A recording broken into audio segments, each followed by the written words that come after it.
Mi estimado Hernán, bienvenido a este programa, a este espacio de entrevistas. Gracias por participar y aceptar ser parte de esta iniciativa muy buena relacionado a lo que es el campo de la psicología, de seguridad y salud en el trabajo. Bienvenido, estimado Hernán, desde nuestro Vale, muchas gracias, Jair, por la invitación. Pues es un placer. Mi nombre es Hernán David Romero Reyes, soy psicólogo colombiano. Estoy ubicado en Florencia, Caquetá, la puerta de oro de la Amazonía colombiana, al sur del país.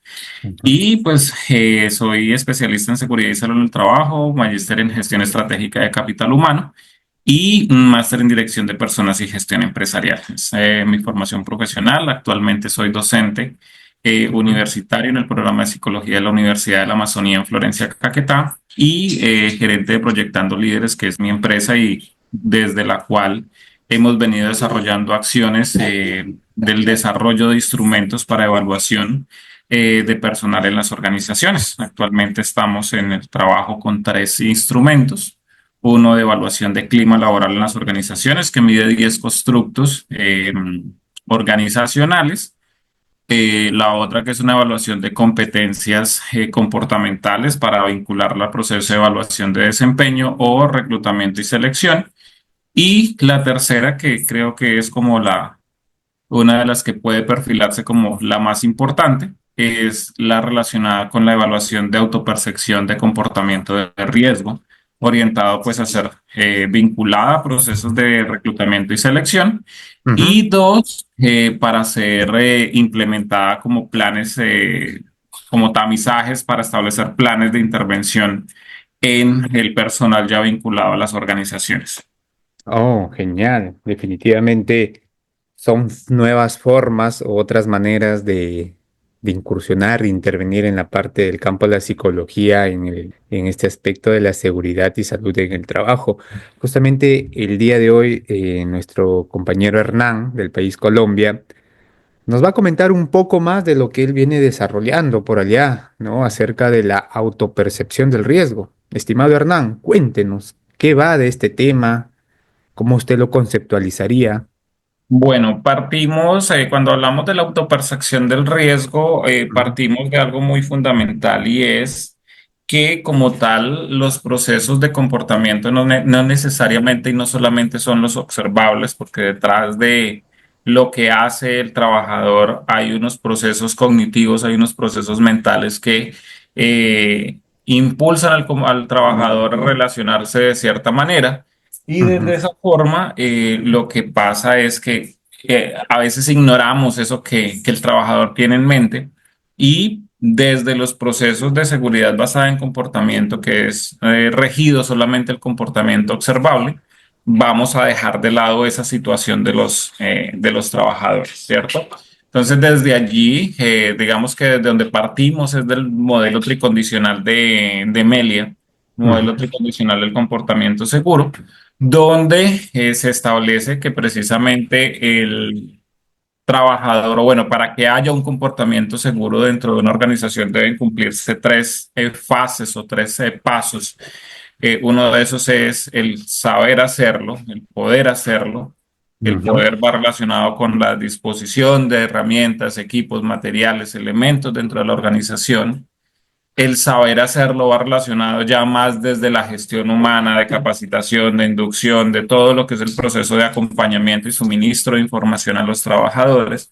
Pero Ujú. queda un tercer elemento volando que es el querer hacerlo. Ujú. Digamos que infortunadamente el individuo o el ser humano a veces maneja un pensamiento cortoplacista y digamos que yo lo he escuchado en diferentes empresas donde el trabajador de manera coloquial y a veces despectiva dice, pues si me pasa algo la empresa me tiene que pagar. Para eso estoy asegurado.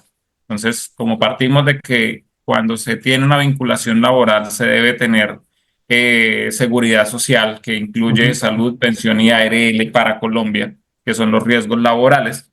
Ujú. Y si derivado del trabajo sucede un accidente, pues digamos que la ARL se encarga de asegurar, de cubrir esos factores de riesgo o las indemnizaciones a que hayan lugar. pues muchas veces el trabajador dice, pues si me accidento me pagan y si estoy incapacitado, pues estoy en la casa y y me siguen pagando. Entonces como que lo ven solamente el factor dinero y el beneficio a corto plazo, ujú, pero no ven lo que va más allá, ¿cierto?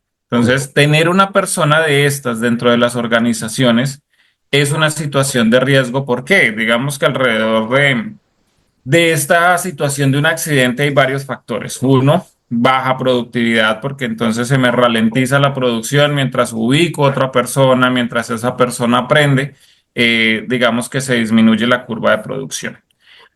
Dos, si es un accidente incapacitante que cuando regrese la persona ya no va a funcionar igual, ujú, ya esa persona va a tener restricciones de movilidad, de funcionalidad, muy posiblemente aquí en Colombia, no sé, en Perú, se maneja algo que es la reubicación laboral, es decir, después de que se accidenta y está vinculado laboralmente, no lo puedo despedir, sino que me toca mantenerlo en la empresa, pero reubicarlo a un cargo ujú, donde pueda desempeñarse de acuerdo a sus limitantes. Entonces, ese tipo de situaciones dificulta el proceso porque voy a tener una persona que me va a restringir en mis capacidades organizacionales, pero que me va a exigir mantenerlo vinculado.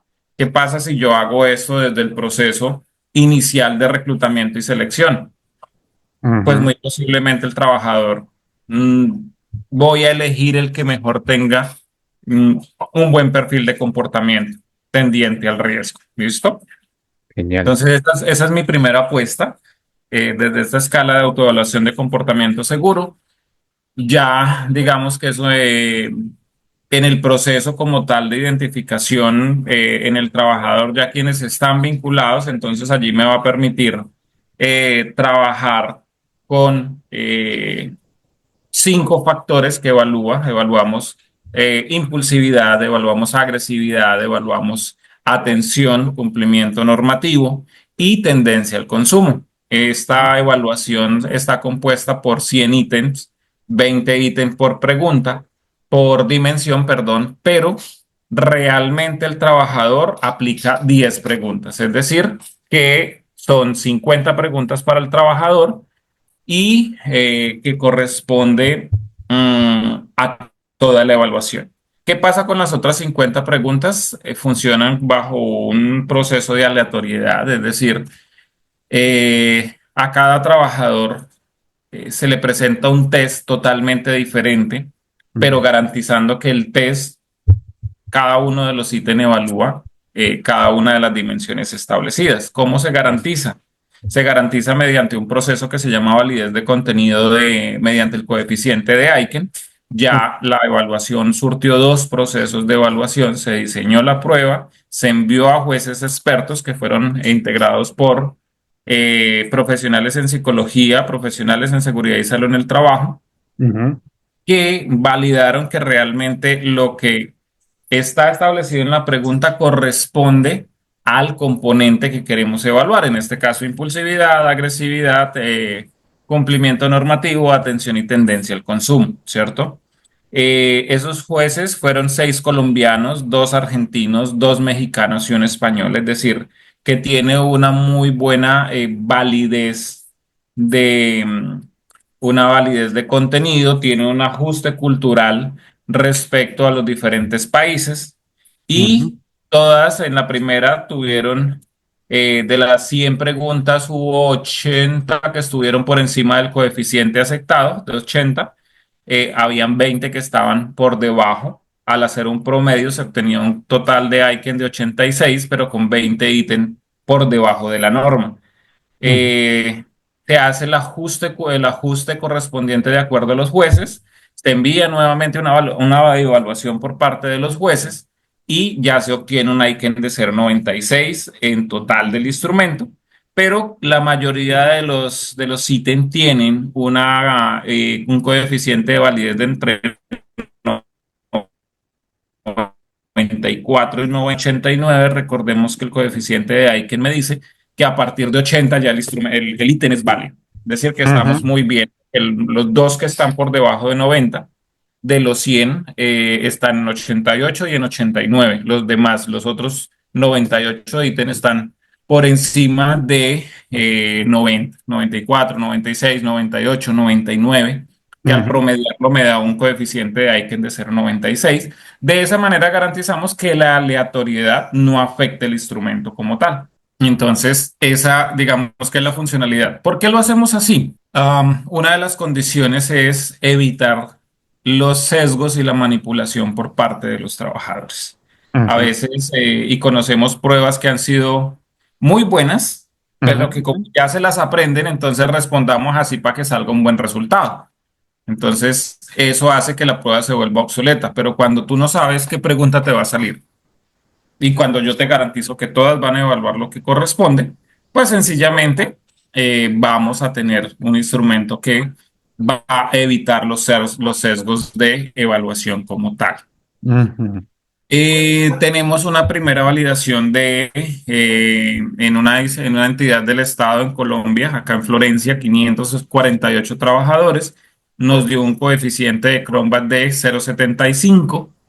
Es aceptable, digamos que está dentro de la norma, pero con la segunda valoración de los jueces, los ajustes que se hicieron está en este momento en una segunda ronda de evaluación y lo están haciendo en Perú, precisamente.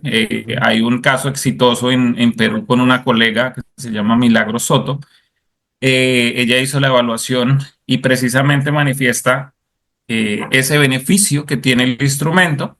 Les ha permitido identificar falta de cumplimiento normativo, ajustar unos procesos, vincularlos a unos procesos de reclutamiento y selección.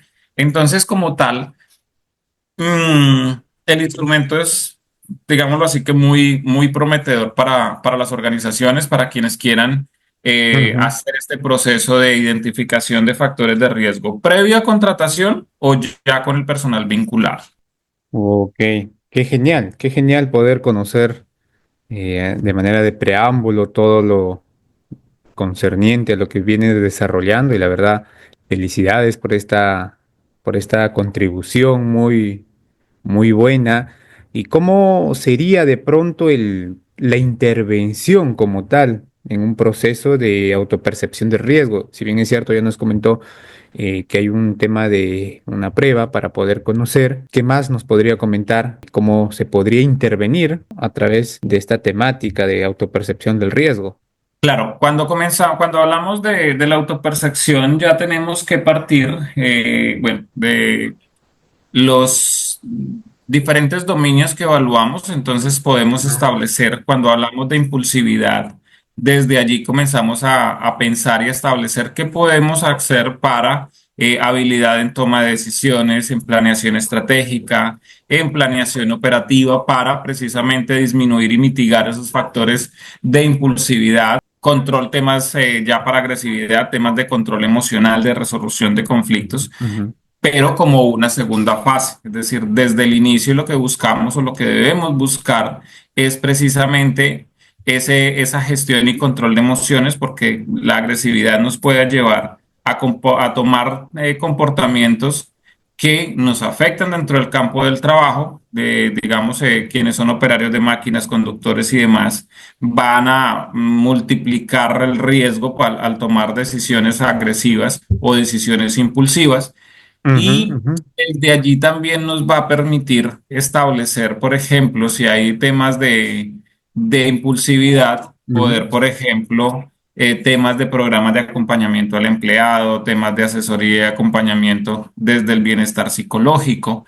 Entonces, son un sinnúmero de situaciones que podemos identificar y que podemos establecer como plan de intervención como tal.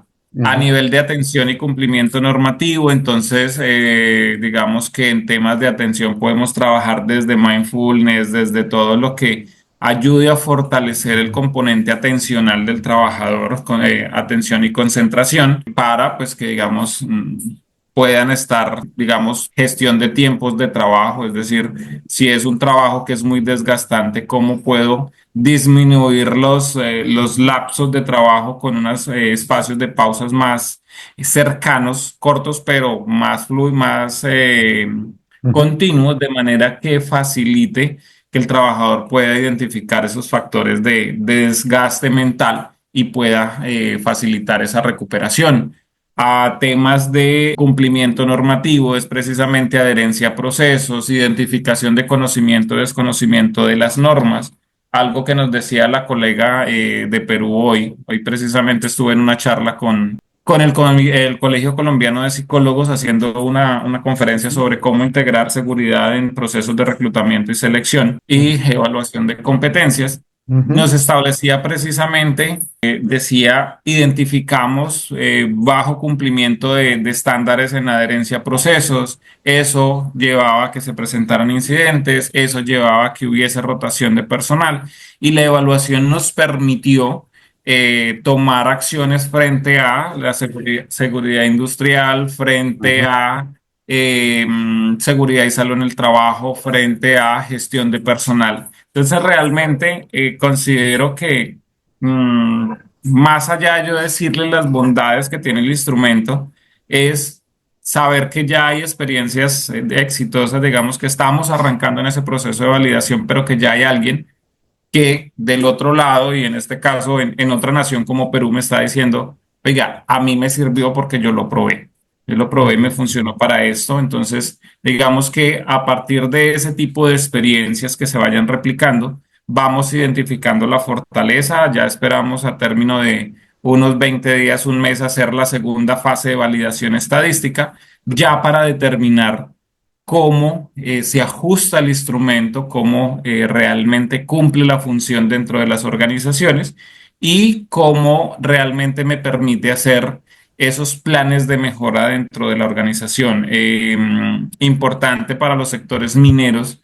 Los sectores ujú. mineros pues, son los que más atención le dedican a la parte normativa. Entonces, como tal, allí nos facilita mucho ese proceso, o digamos para quienes trabajan en minería facilitaría bastante esta intervención y esta realización o diseño de un plan de intervención. Wow, definitivamente es muy valioso porque aborda otros campos que definitivamente contribuyen a que el trabajador pues tenga todas las condiciones y también los factores personales pueda desarrollar un trabajo seguro. Es algo muy curioso también que también me he dado cuenta en diversas pues empresas, en diversas áreas que uno de los factores claves, ¿no? Que el trabajador a veces se accidenta o comete actos subestándares, es justamente esta variable del proceso de selección, ¿no? De cómo está diseñado, de cómo si realmente se hace de acuerdo a las habilidades, a los conocimientos, al core de negocio, y eso es algo muy, muy valioso, lo que es como acá en Perú lo llamamos el tema de la auditoría. ¿No? Hay Ujú, auditoría para el área de seguridad, salud ocupacional, pero también debería haber una auditoría para el proceso de selección. Y de eso, talento, correcto. claro, el proceso de reclutamiento, selección o atracción y selección de personas, ¿no? Entonces, eso es algo muy valioso, un aporte que usted está haciendo. Bien, hay algo también muy interesante. Acá nuestra audiencia también está apuntando a dos vertientes, ¿no?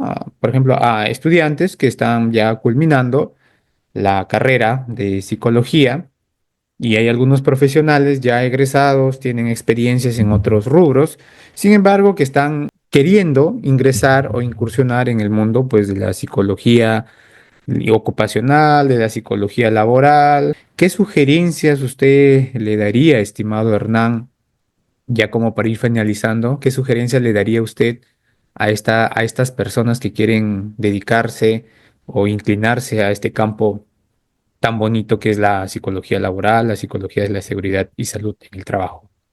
Bueno, hay varios elementos que se deben tener en cuenta. Tengo entendido que en Perú no se maneja, digamos, una norma específica para la parte del psicólogo ocupacional como se maneja acá en Colombia para evaluar ciertas áreas del comportamiento, principalmente en riesgo psicosocial.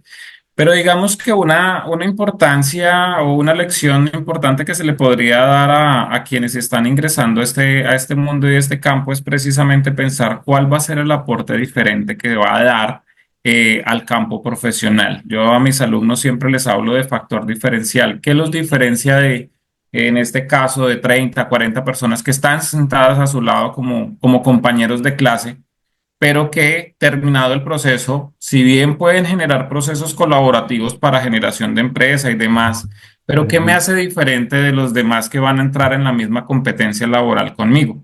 Entonces, desde ahí es precisamente piensen en qué le pueden aportar diferente a, no es solamente aprenderse un solo proceso, sino que realmente yo puedo aportar desde diferentes campos de la psicología. Hay personas que por la naturaleza o porque se les presentó la oportunidad lo hacen así, que solamente se quedan desde la parte de reclutamiento, por ejemplo, y no está mal, pero cómo puedo hacer que mi profesión sea integral en todos los procesos organizacionales? Puedo aportar desde bienestar, puedo aportar desde seguridad, puedo aportar desde talento humano, puedo aportar desde los procesos de mejora continua. Entonces, siempre es como que piensen cuál es ese plus que pueden ofrecer, qué los hace diferentes para que, digamos, haya una buena interacción, que se destaquen en el mercado laboral, porque finalmente no es solo Colombia quien tiene un proceso de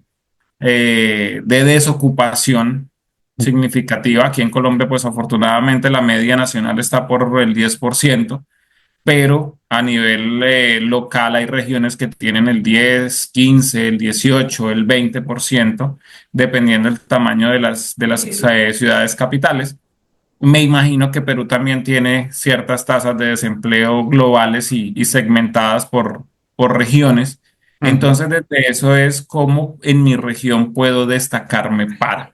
Esto, digamos que es algo que se debe tener en consideración actualmente, precisamente por ese factor diferencial. Pues, recién este año estoy desempeñándome como representante de campo de la psicología organizacional y del trabajo frente al Colegio Colombiano de Psicólogos. Entonces, y es precisamente por eso, porque es esa iniciativa de qué más puedo hacer, digamos que es aprender nuevas cosas, siempre tener la disposición a aprender, siempre a querer conocer cosas nuevas. Y lo otro es no tenerle miedo a los cambios. O sea, Ujú. si como profesional, y no puede uno decir que sea el profesional adulto, yo que trabajo con estudiantes universitarios, conoce unos estudiantes de 20, 23 años que le tienen miedo al cambio, que le tienen miedo a la tecnología, que no manejan tecnología. Y entonces desde ahí uno dice, venga, estamos en una era donde necesitamos avanzar, donde necesitamos diferenciarnos. Y si usted dice, no me gustan los números, no me gusta la tecnología, soy malo para la tecnología, pues ya está perdiendo frente a su competencia laboral. Entonces tener esa disposición de aprendizaje, tener esa disposición de conocer más, tener esa disposición de ir un paso adelante y destacarse en el campo profesional como tal. Ok, qué genial, qué genial. Definitivamente esta pequeña conversación nos ha acercado a otras formas, a otras miradas de poder conocer, de poder innovar y sobre todo tomar como marco de referencia que ya existe profesionales aquí en nuestro continente que están haciendo nuevas formas de hacer seguridad. Y eso es algo muy interesante porque el campo, el trabajo lo requiere, independientemente de la organización lo requiere, porque trabajamos con personas, si bien es cierto, Ujú. la operación está ahí, la maquinaria es parte de la tecnología, es muy importante. Sin embargo, ¿quién maneja todos esos factores? ¿Quién maneja toda esa parte Factor operativa? humano. El factor humano, y a veces en muchas empresas pasan desapercibido o le ven como un tema de gasto, más como un tema de Ujú. inversión, porque por ahí me decían, oye, yo en un accidente que tengo laboralmente, en uno nada más, gasto cierta cantidad de dinero, pero es contradictorio que no quieren invertir, ¿no? O sea, quieren pagar una multa producto de un accidente, pero no quieren invertir en qué La causas, en qué prevención. factores, en qué prevención uno puede invertir para que no llegue a pasar situaciones similares. Y es curioso porque, si bien es cierto, se accidentó, pero no sabemos cuál es la causa, no sabemos qué estrategias podemos tener. Entonces, justamente la psicología es una de las formas de ayudarnos a visibilizar y sobre todo plantear estrategias, programas de intervención para que no puedan llegar a estos factores que no solamente son humanos, las pérdidas, sino también que son pérdidas económicas para una industria. Entonces, Claro, en estos días hacía yo o bueno, para una preparación de una conferencia que tengo la próxima semana y hacía precisamente la revisión de cuántos accidentes se presentaron en Colombia en 2024 y ujú, haciendo una proyección fantasiosa, digamos, por un salario no tan bajo, no tan alto, que corresponde más o menos a 1,4 salarios mínimos, que hay personas que pueden estar muy por encima de eso. Y revisando, Fasecolda reporta 474.896 accidentes en 2024, ¿cierto? De ujú, los cuales 14.000 tienen indemnización por incapacidad parcial. ¿Listo? ujú, Cuando hacemos una proyección somera, así básica, suponiendo que el trabajador en dinero colombiano se ganara 2.200.000, que van a ganar mucho más porque hay factor de riesgo 5 y quien está trabajando en riesgo 5 es porque trabaja en el sector minero y los salarios del sector minero son más altos. Pero suponiendo que todos ganaran lo mismo, entre muertes, accidentes, pensión de invalidez y lo correspondiente a pérdida parcial de capacidad laboral, es casi 1 billón de pesos al año en temas de pagos, de indemnizaciones y demás. Ahora, pensemos el segundo, digamos como el segundo nivel de ese costo. Lo decía al inicio. Ok, de esos 479.000, 474.000, solo 390 murieron. Ok, pero tienen 14.000 que tienen pérdida de capacidad laboral. Es decir, ese trabajador va a volver al puesto de trabajo y ya no va a funcionar igual. O ujú, sea, a largo plazo me va a generar otra pérdida adicional porque muy posiblemente me va a tocar reubicarlo en un trabajo para el cual no va a rendir o no me va a producir porque no es el cargo, pero tampoco lo puedo despedir. Y es decir, me va a generar un sobrecosto en mi operación del ujú, cual no me voy a ver beneficiado y ya, ¿cierto? ujú, Entonces, digamos que son como esos factores los que uno dice, carambas, realmente afectan a largo plazo las condiciones que se presentan detrás de un accidente. Entonces, digamos que eso es lo que motiva a pensar en algo diferente, a pensar qué se puede hacer desde el antes, desde la prevención ya de quienes están vinculados, pero que puedo establecer planes de acción y qué puedo hacer también como complementar en los programas que están haciendo, que existen hoy en día. Sabemos que seguridad basada en comportamiento es muy funcional, es muy bueno, pero se siguen presentando situaciones, se siguen ujú, presentando accidentes y entonces ahí es donde uno dice, bueno, ¿qué más puedo hacer que no me genere un costo mayor, pero que facilite esas acciones de prevención desde la organización? Y ahí es donde toca entrar a romper mitos, porque muchos van a decir, no, es que eso no funciona, lo que funciona es lo que venimos haciendo. Y ujú, es la defensa que utilizan los que implementan programas de seguridad basada en comportamiento. Es que eso no funciona, eso no hace parte de seguridad basada en comportamiento. Pero si yo puedo identificar perfiles de riesgo o comportamientos de riesgo previo, pues va a funcionar. Me va a servir para prevenir ujú. complementariamente lo que ya vengo haciendo y que funciona parcialmente. Sí, eso es lo que yo también me he podido dar cuenta. Si bien es cierto, es bueno seguir una metodología, ¿no? Un proceso de trabajo. Sin embargo, en el campo, en la práctica, a nosotros nos va arrojando otro tipo de datos que definitivamente están vinculados o tienen correlación con algún tipo de incidente o accidente. Y tampoco hay que hacerse acá, como decimos en Perú, hay que dejar de pasar cierta información o hacerse los ciegos ante aquello que ya está evidente, palpable, no solamente visible, sino también a través de datos para plantear acciones correctivas. Y claro, obviamente eso no es parte, tal vez en este caso, de seguridad basada en comportamiento, ¿no? Sin embargo, pero es un trabajo No que, riñe. ajá, uno como psicólogo debe manejarlo y debe tener, como se dice, la capacidad de poder hacer estos planes de intervención. Tal vez no es parte de la metodología SBC, pero es parte de otra forma de Proceso prevenir. de prevención. Todo lo Exacto. que pueda salvar vidas humanas en el trabajo, genial. Ujú, Entonces, es el mito también que toca romper con quienes están, digamos, muy encuadrados con esos procesos y que no conciben que haya algo más fuera de la caja. Es como Mm. lo que habría que pensar allí. Claro, sí, definitivamente eso es muy, muy bueno, estimado Hernán. Sé que no va a ser la primera vez que vamos a estar conversando, compartiendo este tipo de información, ¿no? Esta entrevista siempre es breve, ¿no? Igual les invitamos a todos los usuarios que nos siguen en nuestros programas, ¿no? Entonces, que puedan también seguir a nuestro estimado Hernán. Tiene muy buenas publicaciones, muy buenos métodos de trabajo, así que invitamos para que puedan profundizar. Mencionó que también estaba hace unas horas estaba dictando, escuchando una ponencia, entonces sería bueno también que puedan escuchar otras perspectivas, otros temas que también maneja nuestro compañero Hernán. Estimado Sí, señor. Hernán, yo le agradezco mucho de haber aceptado, de haber hecho este tipo de entrevista, de compartirnos un poco de lo que viene haciendo. Muchas gracias por su tiempo, por su experiencia. Vale, con todo gusto y sí, de pronto sería bueno vernos en la próxima cuando ya tengamos los resultados finales de validación del instrumento y podamos ya comentar y mostrar otras experiencias, además de la de Milagros, que sean de impacto para las organizaciones y que motiven a conocer más y a utilizar el instrumento. Claro que sí, definitivamente va a haber ese espacio cuando ya tengamos existan los resultados correspondientes de esta Claro prueba. que sí. Genial. Entonces, gracias. Muchas gracias. Feliz tarde.